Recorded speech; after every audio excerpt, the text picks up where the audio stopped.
Yep. So up next we had Nikki Bella and Eva Marie versus the Funkadactyls with special guest referee Summer Rae. You and I were both pretty much just enjoying the fact that Summer Rae is pretty well hated by everyone on Total Divas, and that we love her pretty much for that, because she hasn't really done anything wrong other than trust people too much by telling them things that they aren't supposed to spread around to everyone else, and then they do, and then she gets in trouble for it. So yeah, Summer Rae just needs to stick to keeping to herself and make her way to the top of the Divas division by herself with nobody else's help, and just stepping on everyone else's heads because it's awesome and hilarious.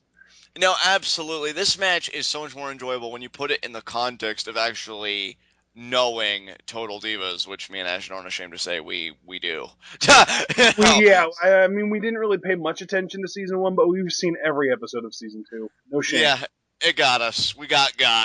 Um, so yeah, when you put it in that context, we really were rooting for like Summer Rae to just make life hell for like everybody involved, and she did specifically for Nikki Bella and Eva Marie because Nikki made the fatal mistake of actually making Eva Marie a legal participant in this match by tagging her in, something that Summer Rae, if you all watch Total Divas, she's not stupid enough to make that mistake. Eva gets caught in a cradle, and dude, Summer Rae being the greatest referee of all time, she made the most accurate 3 count I've ever seen. I don't even know why you're pointing out the 3 count as if there was something wrong with it when it was so legit. I know, right? Like, everybody's gonna give her garbage for it. Like, oh, Summer, I crave that. Well, you know what? Be better at the game next time. Suck less. Shouldn't let yourself get pinned for even 1 second, much less three. Exactly. That's what I'm saying, man. And apparently they took up issue, after the match. They're like, are you kidding me? What happened? Well, Eva, I can give you a whole laundry list of what happened, sweetheart, but at the top of it, you suck. Okay? That's what happened. And Summer Rae was just kind of smiling and shrugging it off. I mean, why should she care? She's on a reality show on the E! Network. She just got done shooting a film, albeit with a male co star like The Miz. And, she's better than ever. I really think we're looking at a future Divas champion in Summer Rae. The 4 women in the ring save Naomi. No. Dude, it's gotten to the point that JBL is both the highlight and the low light of every freaking show on WWE television, because he had some really cringeworthy commentary later on in the night, namely during the Bray Wyatt family segment. But he was hilarious during this segment, talking about she's checking her nails, Moggle. Can the referee just check her nails for once? Michael, you need to understand, all divas don't like each other. Yeah, Therefore, all divas not liking Summer Rae, that's not news, Michael. I feel like your JBL is like 30% JR. I know, I'm still working out the kinks, but you get the point, folks. Like, he literally said, like, all divas don't like each other. Divas don't like Summer Rae. How is that news? It was Yeah. so good. Well, because Cole was talking about how all of the girls on Total Divas don't like Summer Rae. Right, right. And JBL just is like, well, yeah, but they're all divas and they all hate each other. So why is this even a thing? Like, it's not even news. How is this a big deal? Like, that sounds like something you or I would say if given a live headset talking about Pretty this thing. much, yeah. I mean, he pretty much expressed both of our sentiments about women for the most part.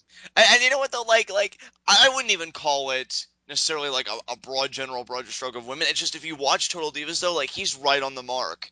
Because like how do these women really treat each other when they're not in each other's faces? Like Natalia making a painting for Nikki Bella and Nikki Bella pretending to like it, but then really just Oh being like, oh, it God, looks so yeah, awful. yeah, that was hilarious. But the funny thing is though, like JBL, he said, yeah, all women hate each other, but the best thing about it was that he didn't just say that. He said they pretend to like each other to their faces, and then they don't really like each other. It's just, he just freaking nailed it. Because, I mean, even if you want to look at the Summer Rae Eva Marie situation, Summer Rae was being nice to Eva Marie, and then they got in the ring and she wouldn't tag her in, which to me, that was hilarious. That wasn't a bad thing. That was just a really good prank But then they get to the back, and she goes straight up to Brie Bella, and she's like, Eva Marie sucks. And friggin' Brie Bella goes and tells Eva Marie, hey, Summer Rae told me you suck.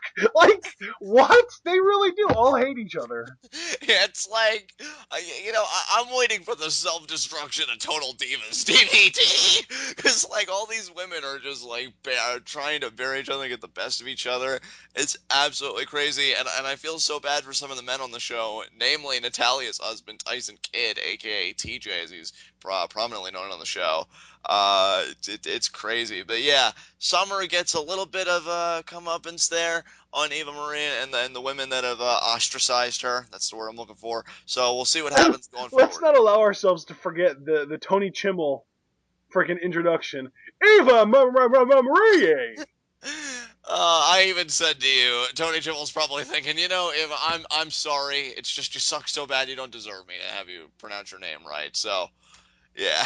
Yeah, there you go. All right, so the Funkadactyls win because Cameron gets the fast count. Let's move on to Bo. This was the segment I was excited to talk about most. I'm not going to lie to everybody. If I go right now, I'm not going to stop talking. I'm going to shoot my mouth off, and I do have a lot to say. But I want to go to the guy that was pretty mum about all this because, to be honest, folks, I didn't get much of a reaction from Ashton. I didn't want to poke and prod him for one because I wanted to wait till we got here. So, Ashton, I haven't heard much from you, and I've just got one question. After seeing this, did you believe?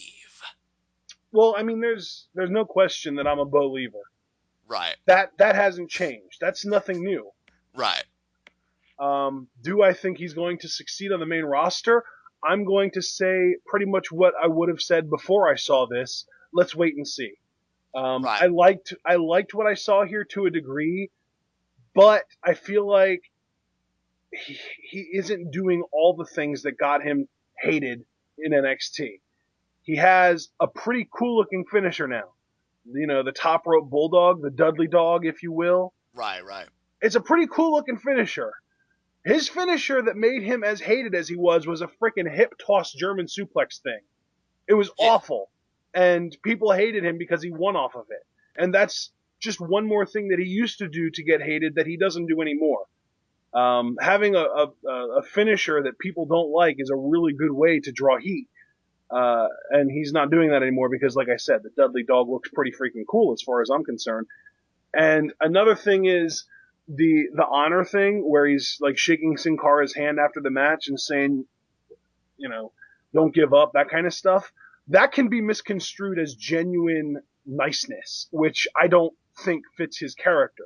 The one thing that he did do to kind of save that part, though, was say, one day you can be just like me, which is perfect. Like, that falls right in line with his character. So it's still hit and miss with me. Granted, it is a lot more hit than miss. Like, those are the only bad things that I caught in this segment. But it's not where it needs to be, in my opinion, for him to be the kind of heel that I was expecting him to be coming in. okay.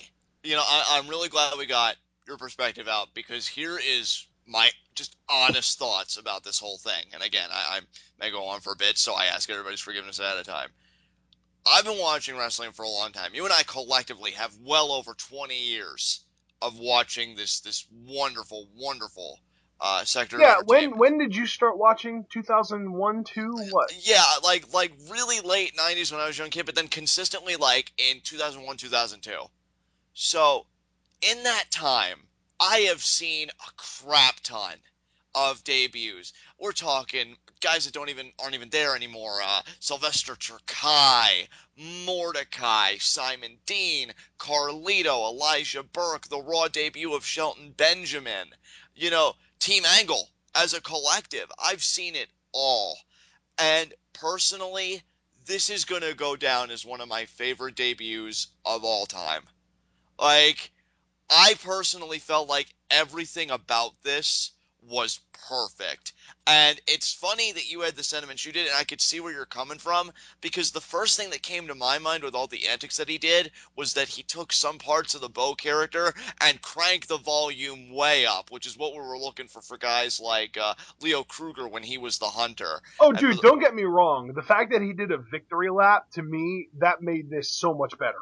Yeah, oh, dude, the victory lap. He cut a promo at the beginning saying, I am Bo Dallas, and I am living proof that dreams come true. All you gotta do is believe. And then he talks about how things that happen, they can't be heard, they can't be seen, they can only be felt with your heart. And just like what? And because it was unedited, we got to see people a little mini section of I believe signs. I did think that for a UK crowd, and I want to stress that and put the asterisks by it, a UK crowd, he got pretty good heat considering it was just a debut alone. Against Sin Cara, And he's in see, there. dude, He's that's my thing. I don't want to see I Bo leave signs. I want to see Bo leave signs. right. And you know what? Again, though, that asterisk, the UK crowd, they're a funny crowd, I think. So we'll see how he does in more mainstream crowds when this gimmick gets more exposure, because I do think genuinely that we will get to Bo Leaf signs eventually. But it's just going to be a little bit of an uphill climb. And hopefully, unlike the uphill climb that I thought Big E would face, Bo will actually get there, stay relevant, and be able to do as much as he possibly can do within the confines of this gimmick. But my three favorite things about this debut, um, one, actually make that four. One, he gets an arm drag on Sin Cara. He's like, yeah, baby! And he's just like marking out for himself because he got an arm drag. And the only bad thing I could think about this debut for me personally was that Sin Cara is a masked wrestler. Because I think the most important thing with a gimmick like this is how your opposition reacts. And we were deprived of any kind of facials from Sin Cara whatsoever. And I Why felt would like you say that's so important? because I feel like when somebody comes to you right in a post match and shakes your hand and says, you did good, you just have to believe, and maybe you could be just like me. Like, I would have killed in that moment to see Sin Cara's WTF face. Like, I just feel like the body So language. really, that's more for like personal satisfaction Well, than I mean, yeah, actual personal storyline satisfaction, advantage. but I feel like the body language of the opposition when you're dealing with somebody like that, I don't know, could add a certain element to it. Like, like you said, it could be misconstrued. Well, I feel like with the opposition's body language, you could really get the point that, yeah, that's not cool. That is a heel working or something like that. So, it does kind of sting. But I mean, Maybe again, that's the problem. Maybe the problem here isn't necessarily Bo, but the opposition. Because Sin Cara, you know who would have been perfect? Freaking Kofi Kingston. yes, dude. Yes. Kofi would have been the perfect opponent to really sell like the look of, dude, what are you even like? That's what I was really looking for. That's my only gripe with this debut, because I think when we start getting that, dude, it will become more clear, and especially if commentary sells it right, particularly Cole, because JBL as well. I want to say I enjoyed his commentary here. After Bo Dallas's promo, he's like, that speech is going to replay it on YouTube forever. That's all you need to do, Michael, is Bo leave, but it You probably know who wouldn't I work for kind you. of secretly wish was still around on main TV and at least somewhat relevant so that they could have been Bo's first opponent? Who is that, dude? Who Evan do you think? Bourne. You know, where is Evan Bourne? Yes, like him or Kofi, dude. I felt like would have been absolutely. I think you were right on the money with Kingston, because that's what I was looking for. Because again, him wearing a mask, like Another good one would have been Justin Gabriel. that would have been another Tyson Kidd, maybe just like a smaller, more agile guy that's at least capable of emoting. Because I feel like when you encounter a guy like Bo Dallas, that's important. So, he gets the win, as you said, off the Bulldog, and I love his reaction. He's like, "I did it, I did it!" Like those reactions. Now I really can't wait for him to win a championship. Because if you thought he took a victory lap and was so happy that he won his debut, can you imagine his reaction when he wins his first title? Oh, Yeah, you can't wait for the title. I personally just can't wait for him to show up on Raw. yeah, the first live reaction. And we got, like, I guess, a quasi taste of that because me and Ashton had the fortune of the unedited version. But no, we need pure 100% grade A live TV for Bo Dallas. Last thing I want to touch on real quick, and then if Ashton has any concluding remarks, I will hand the reins over to him. Bo Dallas did have a SmackDown Fallout segment with Renee. Renee asks him, how does it feel to finally be on SmackDown? And he says, Renee, I've been dreaming of this for so long, and to finally be here, well, it's unbelievable. And she asks about his debut match, and he says, Sin Cara, he did good. He did really good, but he just didn't believe enough. That's all you've got to do, Renee, is believe. And then as he leaves, he playfully ruffles her hair. It's like, oh, good talking with you, Renee. It's so good, dude. Oh man, I felt like this debut was great. Oh, Bo. Well, yeah, I enjoyed his debut. Let's see how he does on Raw. Yeah, That's the first true test. absolutely, dude. Completely agree. Because somebody actually posted on Reddit that the crowd on the SmackDown show was completely dead because, and here's the real kicker, because of the R-Truth Sandown match that happened on, I believe it was main event, that apparently completely killed the crowd for SmackDown. Wow. Yeah. So, yeah, it's kind of disappointing, but we're just going to have to move on and get over it.